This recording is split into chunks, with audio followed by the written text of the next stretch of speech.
Hello, everyone, and welcome to episode 54 Just Lying Around, a Detroit Lions podcast presented by the World of Football. I'm your host, Kyle Sutherland.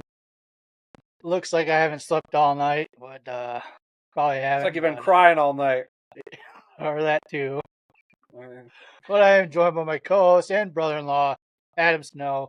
Adam, I got my Pro Bowl hat on here. I am ready for the Pro Bowl. Bring it on because Lions lost last night, and how are you dealing with that? Oh, how am I dealing with it? Well, it wasn't easy. Hasn't been easy. It's 2 in the afternoon on a Sunday, which means it just happened about 14, 16 hours ago. Like, it stings. It sucks. They clearly didn't look prepared.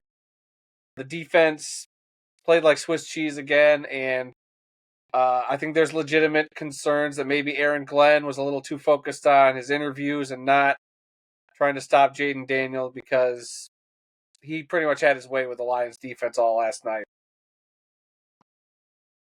Yep, we'll get into that. But yeah, on today's show, we're going to go over the Lions' divisional round loss against the Washington Commanders, and then talk a little bit about the Pro Bowl and All-Pro players for the Lions, and also talk about who are the top free agents that the Lions might lose coming next season here.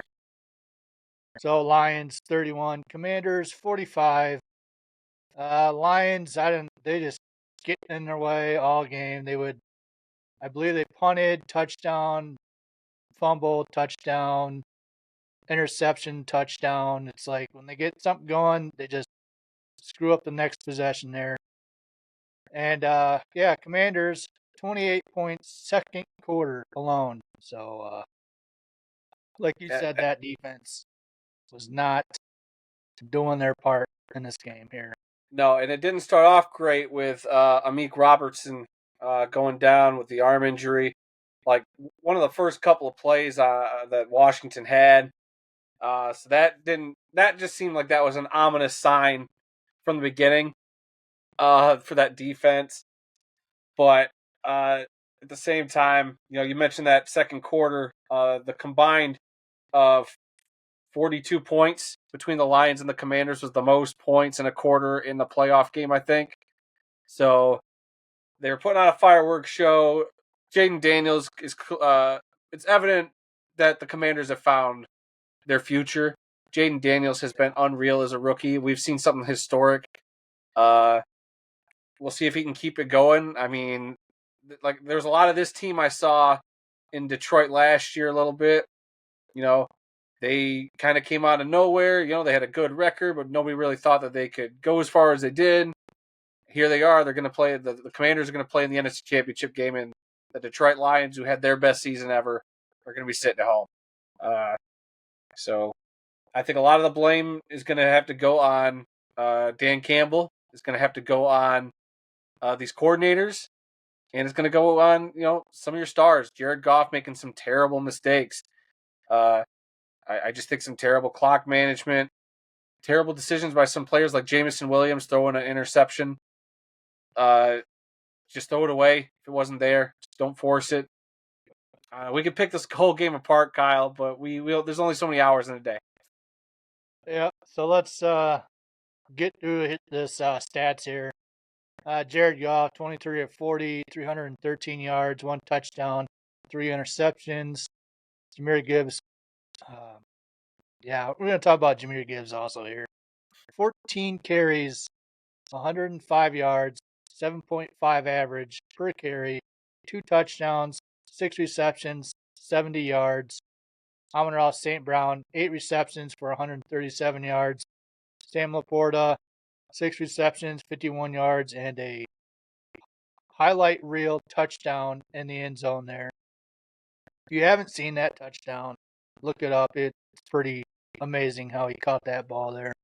Yeah, that's the Lions' highlight of the day. Yeah. Commander side, Jaden Daniels, 22 of 31, 299 yards, 2 touchdowns, 16 carries for 51 yards, 3.2 average per carry. Brian Robinson Jr., 15 carries, 77 yards, 5.1 average per carry, 2 touchdowns, and De'Ami Brown, 5 receptions for 98 yards. Total yards, Lions 521, and Commanders 481 yards. Time of possession, Lions 26 minutes and 1 second. Commanders 33 minutes and 59 seconds. So let's talk into the offense, or jump into the offense side. Biggest thing for me, I don't know, Ben Johnson. I did not like his play calling here. Some of it fall on Goff, throwing some bad interceptions. Um, One of those strip sacks, leaving Goff by himself in the backfield, and someone cutting loose off of Glasgow and causing that strip sack there. But Gibbs with 7.5 average per carry, but only 14 touches. I don't. I Washington's defense is terrible at stopping the run, so I don't know why they didn't give Gibbs the ball more. Who knows? No one's gonna know why that didn't happen, but you got someone like Gibbs in the backfield, over 7 yards a carry. Just give him the darn ball and let him run the ball because he was It did. making some great runs there. It did seem like every time he touched the ball, something was going to happen. Like he got felt like it was 10 yards a carry. He'd get the ball and he'd get a first down every time he ran it, pretty much. Uh, I don't know why you get away from that. I also get where you'd want to open with that, and then that opens up your passing game. But I don't know what it was. If they just outthought themselves, if maybe they didn't take any stock in the Washington's got the 30th ranked rushing defense, but they looked better on tape, so we're gonna you know play a little more conservative. And I felt like when the one of the setbacks, which is unfortunate, is having Montgomery back. As much as I love Montgomery and he's a great 1-2 combo, I felt like starting the game off with him was a mistake. That first drive, they went 3-and-out. Montgomery couldn't do anything. I felt like they should have eased him back in a little more and started off with Gibbs because you needed to start off fast. And that, much like that Bills game where the Lions couldn't start off fast, it bit him in the butt at a point. The turnovers obviously didn't help, but I felt like some of you got to get going on that first drive. They gave you a golden opportunity at your 40-yard line when that opening kick went out of bounds, and then they couldn't do anything. Like that was a big mistake to me. Give the ball to Washington. Luckily, they go down, they miss a fourth down conversion, and we get the ball back. That was literally your only stop on the Commanders for most of the night till third quarter. So I don't know. I do feel like the play calling wasn't perfect. I don't think it was as bad as you'd think. Of course, with the end result, you'd say it'd be terrible, but I don't think it was as bad as we think. There was just the few glaring ones that are like, what are we doing? Like they had probably too many trick plays that shouldn't have been called. Like even if they would have worked, I feel like you got to keep a couple back. You just can't rely on those type of plays. Look what happened with Jameson Williams, and he forces it because he knows, hey, we're desperate. And he's just trying to make a play, something electric, and it just blew up in our face. And it was another turnover. And the Lions have been decent this year at whenever we've turned the ball over. A lot of times we've been able to overcome it. Goff will come back and they'll play strong, but in the playoffs, it's a whole different animal. This is win or go home. This isn't the regular season where you can bounce back next week if it comes to that. You don't get that in the postseason. And I think the other problem here, and we'll talk about the defense at some point, is they maybe stuck too much to their identity. I think there's a point where you stick with your identity, but then you have to adjust. And it's like this team wasn't willing to adjust in the right spots. Yeah, before we jump into the defense here, I want to talk about one more thing on the offensive side. Oh, you're good. Looking at Graham Glasgow pass protection in this game, he just stunk. It was terrible. The only other bright side of that is Christian Mahogany. He is going to be a absolute great starter next season. I think he was ranked one of the top PFF rated players of this game, along with Brian Branch. So I don't think they're going to re-sign Zeitler next season. So if I were the Lions, I put Mahogany on the left side guard and move Graham Glasgow to the uh, right side, like the season before when he had a decent season. But this game, if you watched it, when Goff was trying to throw the ball, um, those defensive linemen were just getting right past Glasgow, which also didn't help Goff in that way too. Well, if that's the case, I mean, I thought the one big play Mahogany had that stuck out to me was early in the game when he missed that pull block. Uh, just can't do Well, that. that Can't miss that defensive guy. He lineman totally whiffed. He totally whiffed, he and he was had right the past opportunity. him. I don't care. You got to get a body. You got to get an arm, something. You got to alter the trajectory of that guy. Otherwise, he's going to blow up the play, which is what happened. And I mean, I wasn't paying attention to the trenches as much as PFF does. So look, if he was a higher graded player, I mean, he did great in his one start earlier this year. So I think he'll be fine. I'm not saying one play denigrated his whole play. I'm just saying I saw one bad mistake. But I don't know. The offensive line was not the problem to me at all. Mm, all right. I really don't think it was. I think it was a lot of play calling, and it might have been guys not getting open. Washington also just played really good defense. At the point, we have to give Washington a lot of credit. Washington did everything right. Washington made zero mistakes. Washington, you know, we're playing with house money. That's the phrase that everybody's been using this last, whole postseason. They're playing with house money. Nobody expected them to be here. They were allowed to just play fast and loose. They went up against the best team in the NFC and dominated. Plain and simple. Yeah, so let's move on to the defensive side. Wrong game plan for this game. All through the week, people are talking about Jane Daniels. If he's being blitzed, his passer rating goes up. And the Lions came out trying to blitz Daniels. Um, and man coverage didn't help either. And just Daniels looked like a star out there. So Well, he is a I don't star. know So if Aaron Glenn's, like you said, stuck to his game plan of blitzing. The front four couldn't do a darn thing, catch a cold if it was right in front of their face. So obviously he had to do something. But yeah, Jaden Daniels he's going to be great for the Commanders years to come.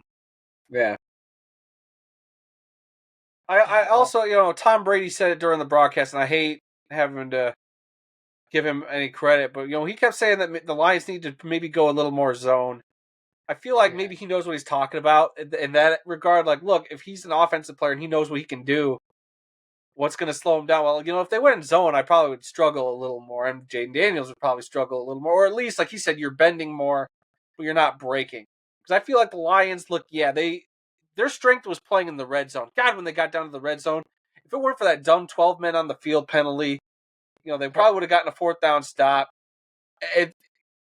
It's hard to stop a team, 8 times in the 5 yard line. But if you give the Lions 3 or 4 shots to stop them, the Lions defense could have done it with that short field.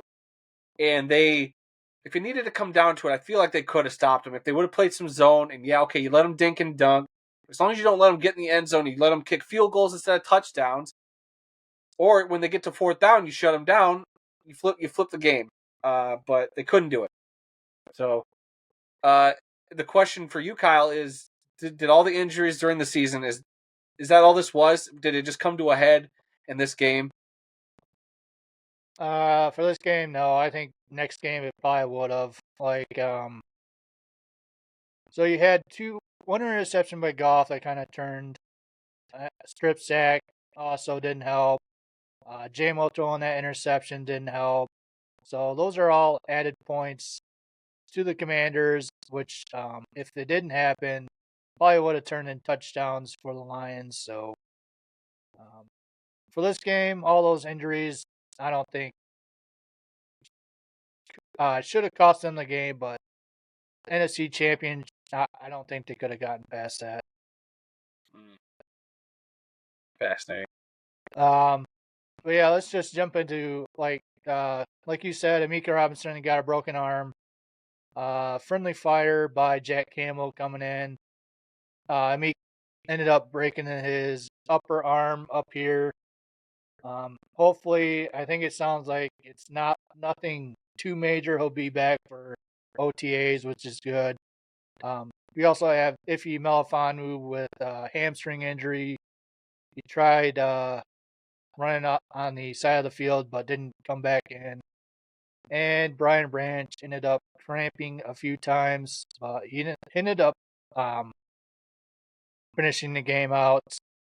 But yeah, these friendly fire injuries, they need to stop next season.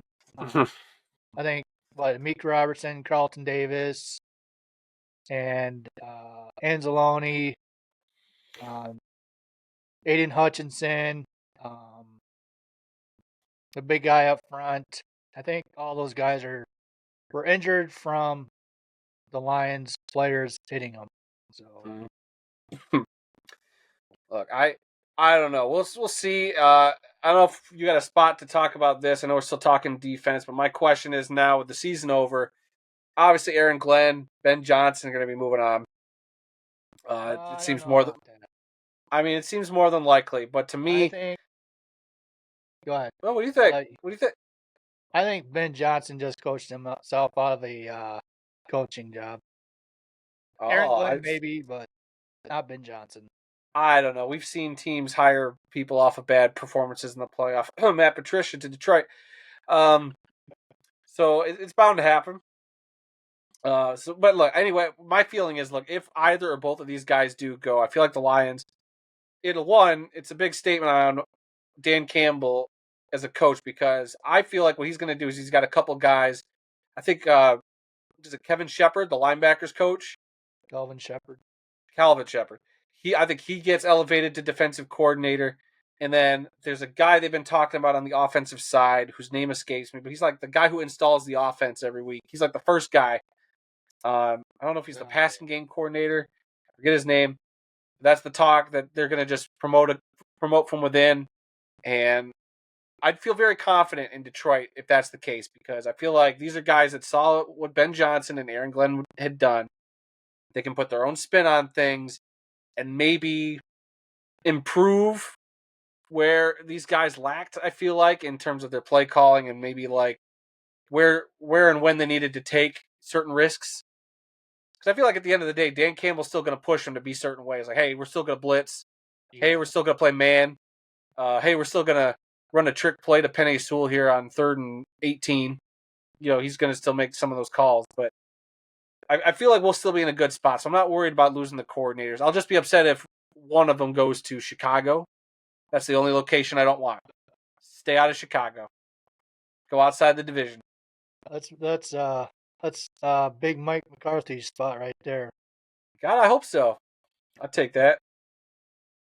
But yeah, next season's gonna be different for sure. Like we're getting Aiden Hutchinson back, lining up across from Zadarius Smith. Lee McNeil will be back. Um, And who knows what I they know. draft? Like, who knows where they go in the draft? So Yeah, let's see get that too. another. But I think they go another edge or they go another DL. We'll see what they do. yeah, and you'll get your cornerbacks. Ennis Rakestraw, I think he's going to be a starter next year. So it's not doom and gloom. So it just sucks that this game came out the way it did. It's just terrible. So yeah, some more stats from the defensive side. 4-13 on third down efficiency, which is pretty dang good. But the Commanders were 3 of 4 for fourth down efficiency. They had 0 sacks and 1 punt, and they allowed 27 first downs.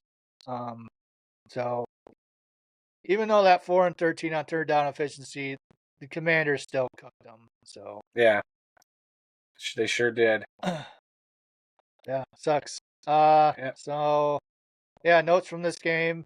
Coming off a bye, thinking about last earlier in the season, 5th week they had a bye, and the 6th week they went to the Cowboys and just freaking massacred them. Which I thought, hopefully to see the same results here, but yeah, the Lions look rusty. start of the game and pretty much the rest of the game as well. So I don't know if what they were saying, like maybe it is better to have the second or third seed or fourth seed rather than having a bye. Um, Adam, what do you think about that? I mean, hindsight's 2020. I think still at the end of the day, you want that first round bye. You want to guarantee home field advantage in your building. I just think for Detroit, it was, to me, what hurt them more was we kept hearing if they get the bye, they're going to get so many guys back from injury. Because we were supposed to get Carlton Davis back initially, but then he, like a week or two ago, was ruled out indefinitely. So that was one less guy we were getting back no matter what. I don't know. They got their health. They got their Montgomery back. Who else? They gave Arnold enough time to come back, and I thought Arnold played okay Yeah, through the game. So he was. If we didn't have him, it would have probably been a lot worse. But I don't know. I could see where the Lions played very well, just staying on the field and being consistent every week. Having the week off, I do think kind of bit them in the butt. It kind of gave me vibes of the Tennessee Titans a few years ago when they were the number one seed and they lost to the Bengals in the first round of the playoffs. I think that was the 9-sack game against Joe Burrow, and Joe Burrow and then beat the number one seed Titans. I think that's what it was. I could be wrong, but I don't know. I would take the number one seed again, but there is an argument to be made to where, hey, keep your team out there because the Commanders just looked fresh. Oh, not fresh. They looked, you know, like there were no nerves. They've already played a game. They haven't had time to rest. It's just focusing on playing.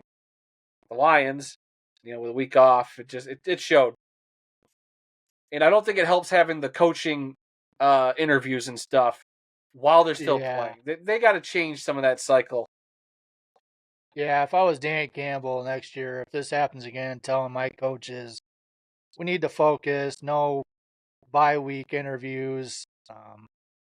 We can't be having that stuff because I don't know if it really affected Aaron Glenn or Ben Johnson, but you want to Who's to rule say? that stuff out in the I, future I there. mean, maybe it truly didn't affect him. I mean, we're just bitter, upset fans, and want to find something to point at. But I don't know. I feel like it should just be a rule across the NFL. Like, look, there just needs to be a head coaching period.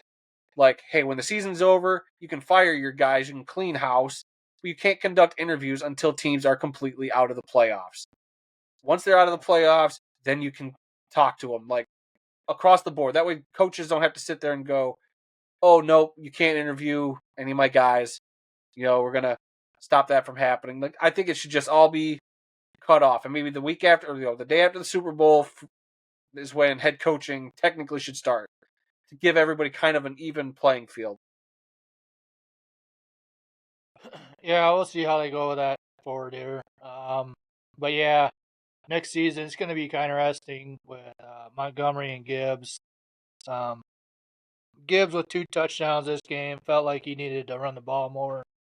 Um, Next season, I think they need to start out with Gibbs because Gibbs is electric. I mean, he can be all pro, Pro Bowl. Just the stats he could have gotten this year would have surpassed Saquon Barkley easily. Yeah. But I yeah, just think give the ball I to just think Gibbs. what they needed to do, Kyle, was they needed to just have both guys.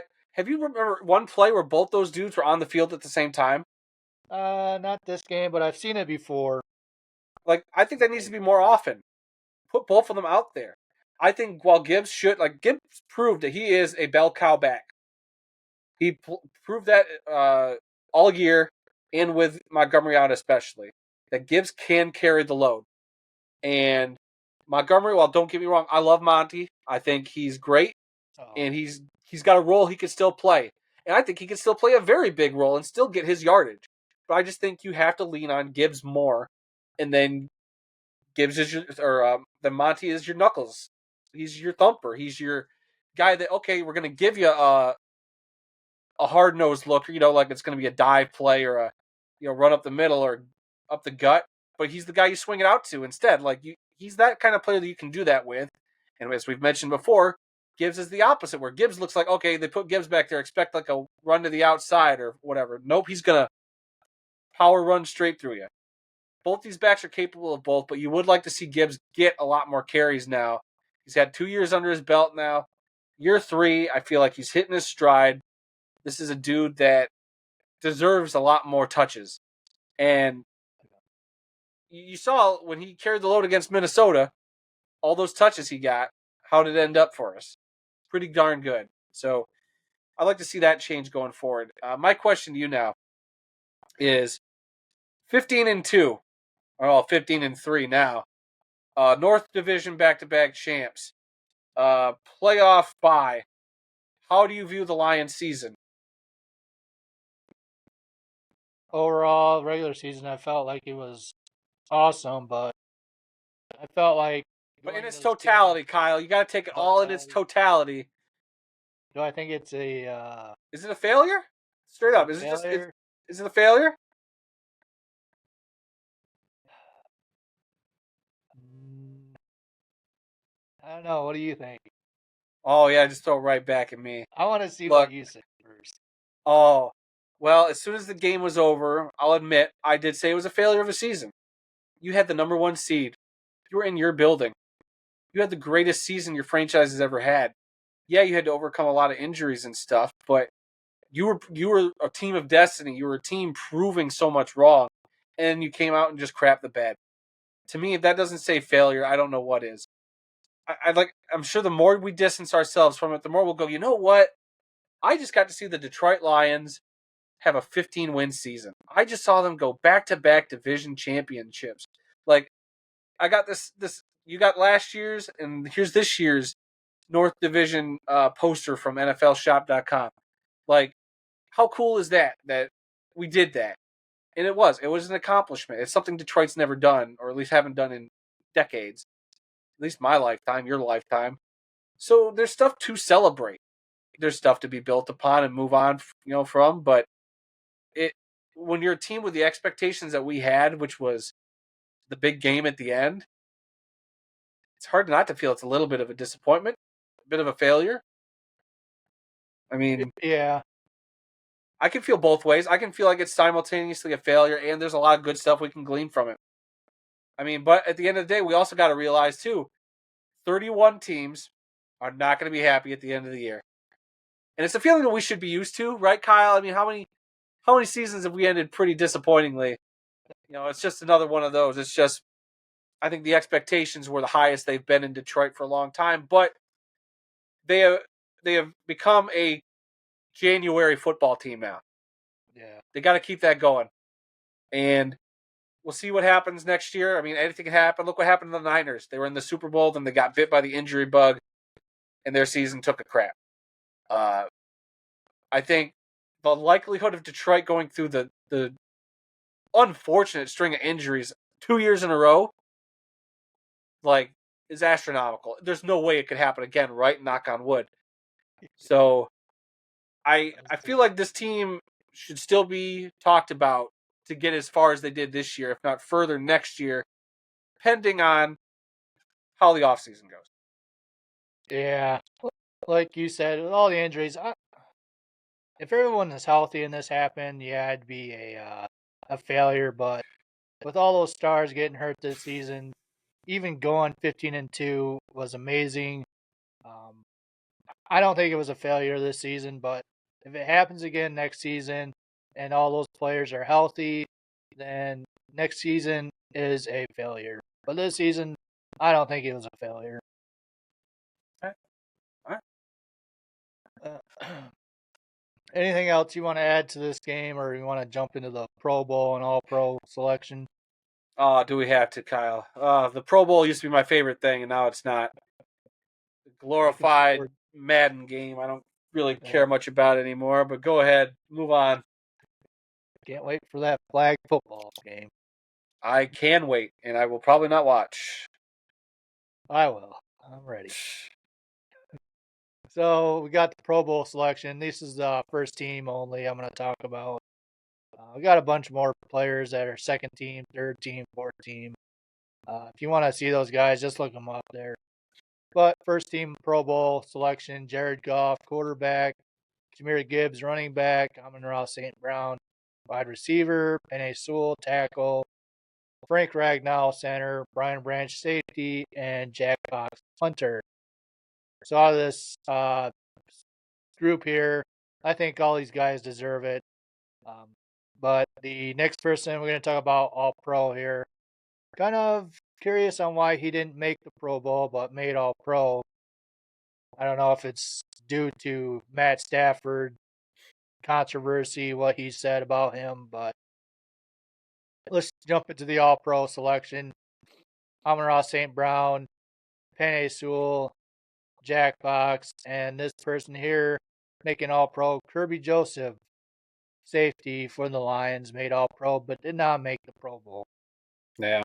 So, Yeah, I won't say it's a popularity contest in the Pro Bowl, but I mean, I'm sure there's an element of it because aren't there like 3 tiers to the voting? There's the fan vote, the players vote on Pro Bowl, and maybe there's a media aspect to it. So I'm sure that narrative of Kirby Joseph is a dirty player found its way in there somewhere because he was like one of the top voted guys at the position, if not the top guy, and he still didn't get it.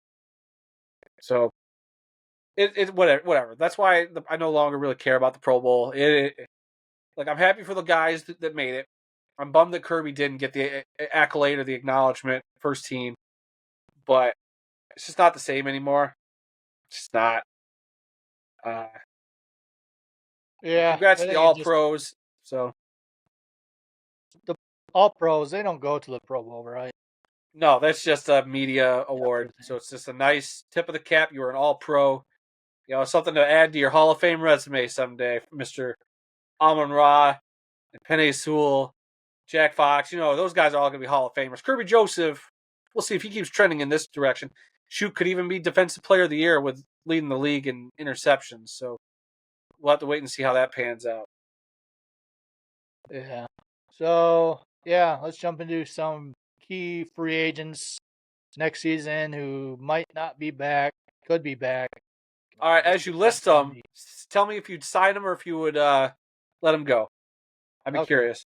So we'll start with the first one, cornerback Carlton Davis, who I thought had a few more years with the Lions, but doesn't sound like it. If it were me, I'd let him go because he's going to Really? be asking too much money next season, and I don't think the Lions are going to fork out that money for him. If they can work out a nice team-friendly deal, I say keep him. I liked him quite a bit. I think he worked well with the defenders we had. Unless they can go out and find somebody of better value, I say keep him. Yeah. Well, the problem with that is you got Ennis Rakestraw, Amik Robertson coming back. They're going to have too many bodies at that cornerback position, and I don't think they want Too to many waste bodies, that money. Kyle. We just went through a season where we didn't have enough bodies, so let's not even do that. No, They need the they're not going to bodies. fork out that money for him. I don't know. We'll see. I think we'll talk about the next cornerback down the list here, who they're probably going to re-sign him instead Who? as a depth piece. Who? We'll get to it. No, let's do Relax. it now. I want to know. I want to Okay, get rid of him now. cornerback Kendall Vildor. I think they would Gone. rather re-sign him. No, Gone. good depth piece. I'd keep him. I don't know. He gave me too many headaches. I thought he played okay last night, but he gave me too many headaches during the season. I think we're better off moving on. Okay. So next person, off our lineman. What was it? Right guard Kevin Zeitler. Keep I him. don't think they're going to re-sign him with the way Mahogany's coming up. Few games he started with looked great out there. And I think Kevin Zeitler. Um, did he make Pro Bowl? No, he was like second team, but yeah, he was fantastic out there. I think there's going to be a team out there gonna willing to sign a mega deal for Kevin Zeitler. I don't know. I feel like if he doesn't retire, he comes back to Detroit. I think Mahogany takes Glasgow's spot. Is what I No, think. I think I they're think gonna re. I think Glasgow becomes a better rotational backup. I really do. Glasgow, when he was first in Detroit, we loved him. He was great. Then he went to Denver. When we got him back, yeah, he's played okay, but I don't know. I like what I've seen out of 2 games from Mahogany for the most part. I even even though I just dissed him a little earlier, I said that he had the one bad play, but I would rather take a Mahogany there, taking Glasgow's spot. I would try to get Zeitler back. I feel like Zeitler mesh really well with this offensive line. Why would you want to Oh, goof it's that all up? about the money. I feel like he stays.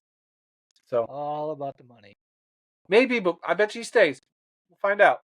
Yeah. You can come back and prove me wrong. Just remember to you clip it. I'm not going to bother clipping it. It's your show, I'll but flip it. you can come back and prove me wrong. That's fine. Okay, so next person we have defensive lineman Levi Onwuzurike. I would want to bring him back. The way he played this year, overcoming those back injuries, um, great depth piece, especially with Ali McNeil coming back next year off his injury and DJ Reader. Hopefully those guys stay healthy.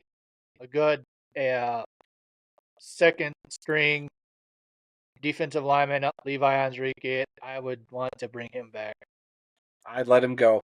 I think so, and I wonder if it's only because we didn't get to see him with the full potential of that defensive line with Hutchinson, Ali McNeil, and now with Zadarius Smith.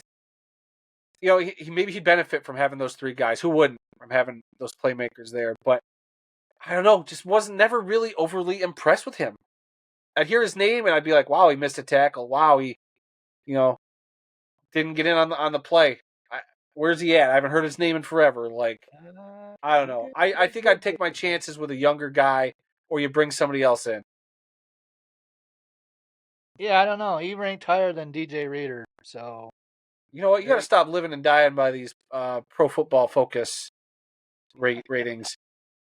Okay, I mean, all I know right. you worship at the altar of Chris Collinsworth and his PFF website, but you just gotta go by your heart and what your eyes tell you, Kyle, not what a bunch of math says. Because you know what? Math is stupid. Math is hard, and sometimes math can be wrong. That is always right. It's Where not are you true. getting that stat? I went to the high school I went to, Kyle. Math was not our strong suit. All right. So talk about the next person here, linebacker Derek Barnes.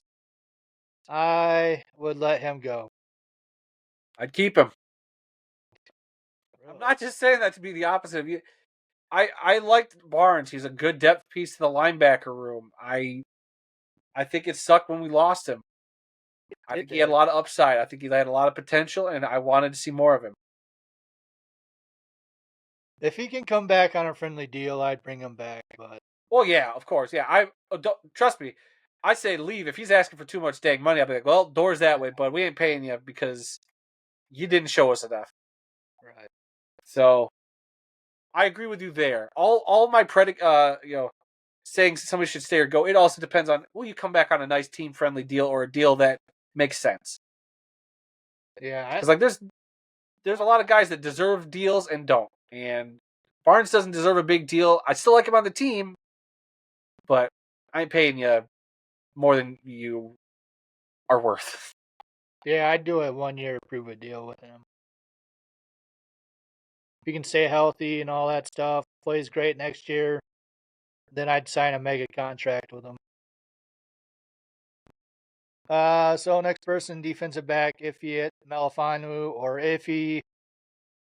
With him, I'd let him go. He's just too injury What the? prone. I wouldn't resign him. I'd keep him. I'm sorry, I'd keep him, Kyle. I would. Nope.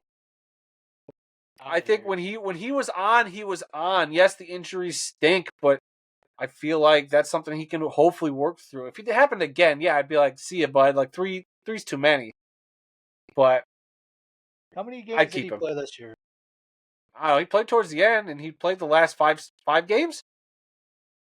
4 or 5 games, but he didn't play Yeah. most of the season. I'd let him go. Oh, okay. By that logic, Aiden Hutchinson only played the first 6 games of the season. Kyle, Oh, broke his we should darn probably not leg. resign him. We should probably not resign him, right? Broke his leg. I don't think. I don't know. And I David would. Montgomery tore his MCL or whatever. So I what? don't. We should cut Montgomery for missing 3 games. Injuries are going to happen. It's one of those. If you're injured, you can't play, but if you're hurt, you can play. And I don't know if he's got that mentality. If he's hurt playing versus I'm really injured, I can't play. All I know is I think we would both make lousy general managers. So Yep.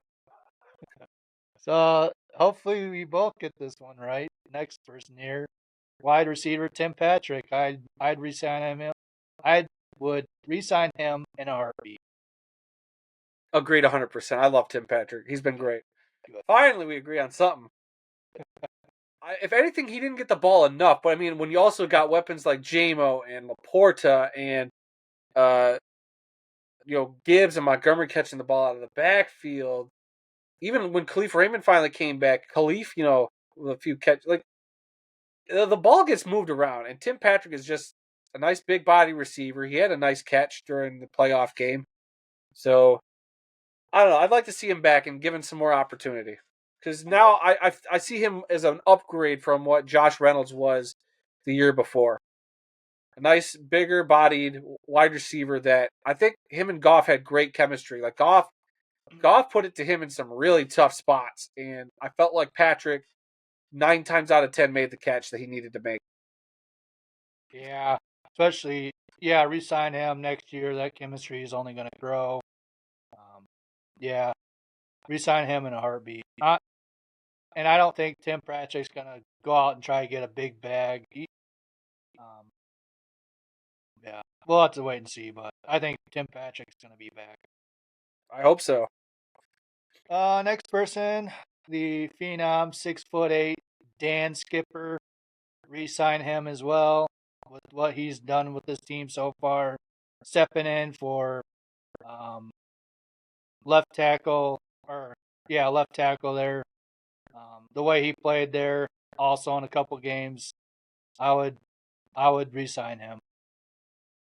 I agree. Yep. Yeah, I think Skip. It stinks because it's also we got the whole Skipper reported as eligible thing now. He's kind of endeared himself to the Lions fan base, so he's got that going for him. And I also do think he's actually been a legitimate piece when they've needed to use him, Yeah. and he's a legit probably the best sixth lineman in football, just coming off the bench and having to help fill in. So I'm down with keeping him. So this next person, hopefully we get this person right here. Al Quadan Mohammed. Sorry if I butchered that name. Defensive end. I would resign him on a backup role. I think he did a great job this year with what he was handed there. Agreed. I think he is the depth piece over Anzarike. I know he's more of a lineman, but Muhammad played a little more end. But I feel like Muhammad did a lot. He was inside, outside, same thing. It doesn't matter. I liked him. I think he's a guy you can develop, and behind a Aiden Hutchinson, behind a Ali McNeil, and Sedarius Smith. Yeah. I'm okay with keeping him. Yeah, you got to think also, besides these guys here, we also got like Kaminsky. I don't think he's coming back next year. Maybe, who knows? But having Mohammed as a backup piece, I would not have a problem re-signing him for that role there. And so, is this the complete list of our free agents going into the offseason? No, you got a whole list there. These are just like the main people. Because like these are the main guys, like the big hitter, the ones that a lot of guys are going to recognize, like fans are going to recognize their name. If we lost every single one of those guys, I don't think I'd lose sleep over it. As much as I want a handful of them back, I think Detroit would be fine if they weren't able to re-sign any of them, hypothetically. Yeah, like you got Marcus Davenport, John Kaminsky, Cleo Dorsey. I'd resign Cleo Dorsey. Davenport's so injury ridden. He's one that I'd probably take a pass on. He got hurt 2 games in. He's a guy I'd probably be like, look, thanks, but we're gonna try something different. Yeah. You also got Pat O'Connor, Ben Neiman, Emmanuel Mosley, Michael Badgley, Allen Robinson. Yeah, goodbye Badgley. I mean, Jake Bates, he's our guy. He better be our guy. Yeah, I'd also let Emmanuel Mosley, I Mosley. think Mosley's got to be gone, right? Because Yeah, that's 3 years now. He's been hurt, yeah, so you got to move on. I'm sorry for the dude. It sucks we never really got to see him play, but it's a business, and you got to move on. yeah. Also, Pat O'Connor, I'd try to re-sign him as a depth piece. I like Pat O'Connor. Yep. Um, some restricted free agents. I think with those, they can sign with any team, but the original team has a window to offer like the same offer as the other teams. Running back Craig Reynolds, tight end Shane Zylstra, offensive guard Awasika. I'd try and re-sign all three of those guys. Brad Holmes is going to have his work cut out for him this offseason. I'm sure they've Yeah, already got a plan, and they'll be working on it. So, yeah. be very And interesting. then exclusive rights, so the Lions have to offer them a contract first. If they don't, then they have options to go wherever they want. A few names: linebacker Trevor Nowaski, um, defensive end Mitchell Agude, and yeah, other than those two, I don't know. I would try and bring Nowaski back. Well, be very interesting to keep track of when free agency rolls around. Yeah, it's gonna be a chess match for the Brad Holmes there, and also I think they got something with Carlton Davis's contract if they don't resign, or if they do, I think they'll have like the fourth or fifth most cap space coming into next season. So they Dang. got room to sign people, contract extensions, all that stuff too. Okay. Well, All right, so Lions lost. It sucks, but it's not the end of the world. Um, I think next season I do not want to see that many injuries again, ever. nobody does. So if they can have everyone healthy next year, I think they're gonna make a deep run into the postseason there. Yeah. So, all right, everybody. Thanks for checking out Just Lying Around. Be sure to check in our UFL podcast. We're going to start up together about the Michigan Panthers, right, Kyle? We're going to Probably get cheap season tickets. probably could. Yeah. I mean, and Kyle, I mean, you could attend every game probably. So, No, oh, come on, bud. I couldn't name one person on that team. Well, I could have named Jake Bates before he signed with Detroit. But All no, right, so what's the next show? Are we going to do our Lions awards like we did last year?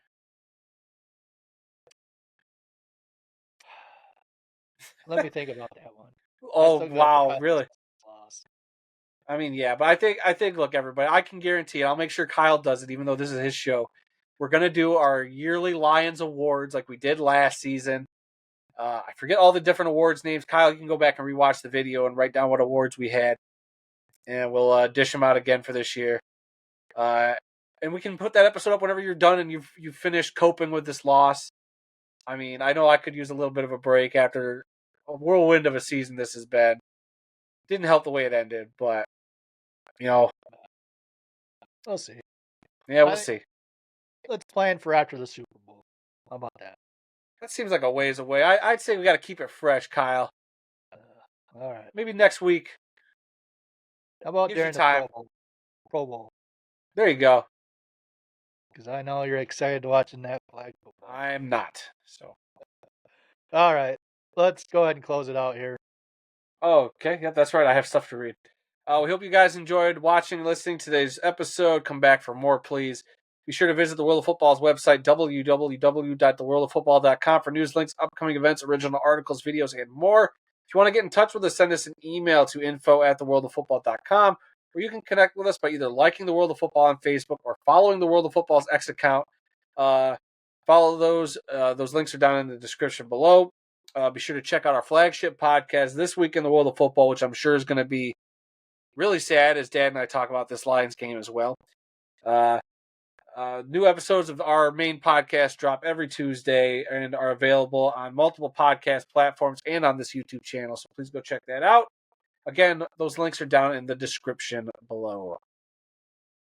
Okay, that's it for the season for the Lions, and I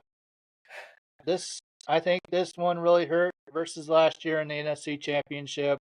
I think the Lions were playing with house money last year, but you got to remember with all these injuries that the Lions had, getting this far also was a miracle. 15-2, first number one seed, bye week, divisional round, all great stuff. And I think next year, the team being healthy, I don't think the injuries bug's going to hit them like it did this season. And I think next year is going to come out even better. But yeah, so yeah, let's shoot for another video next week. Awards, we'll talk about that stuff. And until then, go Lions and don't cry too much. Oh.